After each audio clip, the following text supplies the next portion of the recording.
In this video, I will show you how you can set 3D spatial wallpapers on any iPad. Now to do that, just go to Settings, and under Settings, just tap on Apps. From this app list, just look for the Photos app, then tap on it.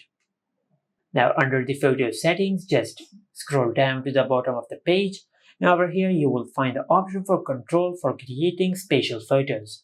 Now just make sure you enable this toggle. And after you enable this feature, then just go to your home screen and open the Photos app. And from here, just select any photo which you want to set as a 3D spatial wallpaper.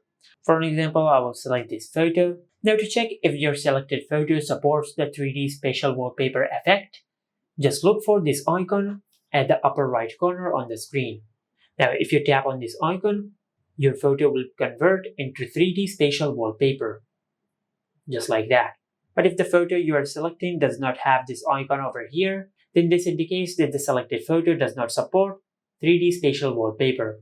If this icon appears, then the photo supports the 3D spatial wallpaper effect. Now after you select the photo, then just tap on the share button over here and select Use as Wallpaper.